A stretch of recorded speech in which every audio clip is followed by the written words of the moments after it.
প্রশংসা করি, বলি আলহামদুলিল্লাহ। মন থেকে আরো জোরে বলি আলহামদুলিল্লাহ। এরপরে পরে বিশ্ব নবী হযরত মুহাম্মদ মুস্তাফা আহমদে মুস্তাফার উপর অগণিত দুরূদ ও সালাম বর্ষিত হোক। আমরা সকলেই বলি আল্লাহুম্মা আমিন। আমরা একবার তাসবিহ পড়ে নিই, আল্লাহু আকবার, আল্লাহু আকবার, আল্লাহু আকবার, আল্লাহু আকবার, লা ইলাহা ইল্লাল্লাহু, আল্লাহু আকবার, আল্লাহু আকবার, ওয়ালিল্লাহিল হামদ।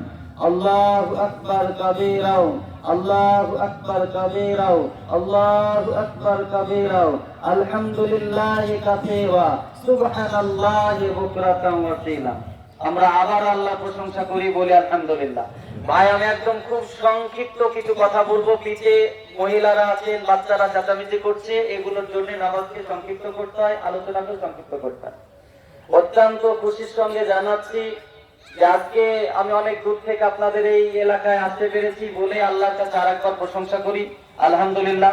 এবং আমার মতো একজন অযোগ্য মানুষ আপনাদের সাথে নিয়ে আমার পিছে যে নামাজ পড়লেন, এর চাইতে আর খুশির কি থাকে? খুশির উপরে খুশি। আমাদের ওখানেও দুটো জামাত হয়, একটা জামাত আমাকে করাতে হয়, তারপরেও কিন্তু আমি শুধু মুশাররফ সাহেবের কথাতে এখানে আসতে পেরেছি অনেক দূর থেকে।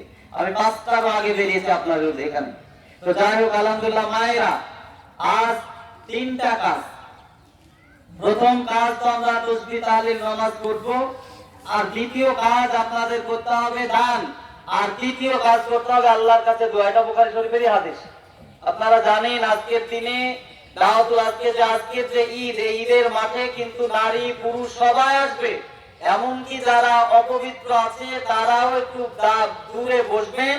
যখন আমরা দোয়া করব তখন আমাদের সঙ্গে দোয়া তাদেরকে করতে হবে। এটা বুখারী শরীফের হাদিস। সেই হিসাবে দোয়া ইনশাআল্লাহ হবে। দোয়া বিভিন্ন কারণেই হবে। আজকে ফিলিস্তিনের মাটির অবস্থাটা কি আমি বেশি বলবো না। আমি আজ একজন লেকচার বিভিন্ন জায়গায় যাই, তারপরেও আজকে বেশি সময় নেব না, একদমই বেশি সময় নেব না। তো যাই হোক, আমি মুসলিমে কিছু, আমরা আজকে যে সমাজে বসবাস করছি, এই সমাজ বড় অসহায়। এই সমাজ আর নেতৃত্ববিহীন আমরা চলছি। এবং আমাদের যে অবস্থা, বিশেষ করে আহলে সমাজের যে অবস্থা, এই সমাজের আজকে সমস্ত দিক থেকে ফতোয়া ফারায়েজের মধ্য দিয়ে সমাজ আজ বিভক্ত হয়ে গেছে। এক অপরের সঙ্গে ভ্রাতৃত্ব বন্ধনে আবদ্ধ নেই।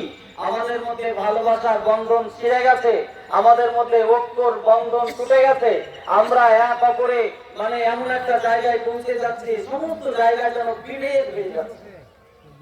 আমি আজ সেই হিসাবে আজকে আপনাদের বলবো যে বিগত আজ থেকে 100 বছর, 150 বছর, 1500 বছর, নবীর 200 বছর, 250 বছর পরে ইতিহাস আমরা জানি, তখনও বড় বড় মুহাদ্দিস, বড় বড় মুফাসসিরে কেরাম, বড় বড় পরহেজগার মুত্তাকিন ভদ্রলোক এসেছিলেন।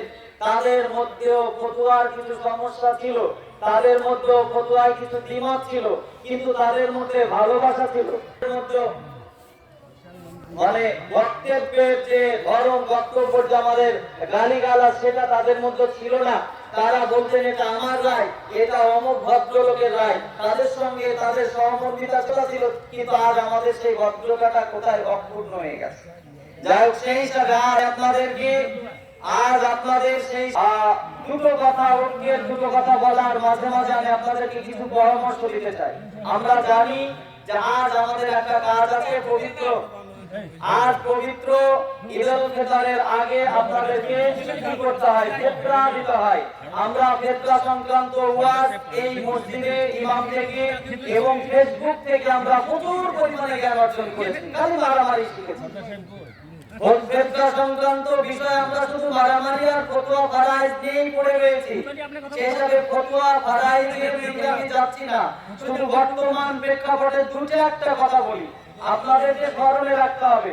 আমি কোনদিন কোনো কাজে, কোনো জায়গায় গিয়ে প্রচুর পরিমাণে আমি জালসা জুলসিতে যাই, কিন্তু কোনো জায়গায় গিয়ে দ্বিমতি ফতোয়াকে একদম করতেই হবে, হবে না, এটা আমি বলবো, এটা তো আগেই তো ছিল। সেজন্য সেই দিকে না গিয়ে আমি আপনাদের কিছু কথা বলি। মনে রাখবেন এই কথাটা, ফার্স্ট মনে রাখবেন। আমি অনেক দূর থেকে এসেছি, মনে রাখবেন সময় কাল পাত্র ভেদে ফতোয়ার মূল নীতি থাকবে, কিন্তু ফতোয়া চেঞ্জ হবে। আমি আবারও রিপিট করছি, সময় কাল স্থানের পাত্র ভেদে ফতোয়ার মূল নীতি থাকবে, কিন্তু ফতোয়া চেঞ্জ হবে। যেমন আপনাদের বলে, আপনাদের হাতে সবার কিছু কিছু হাতে মোবাইল আছে।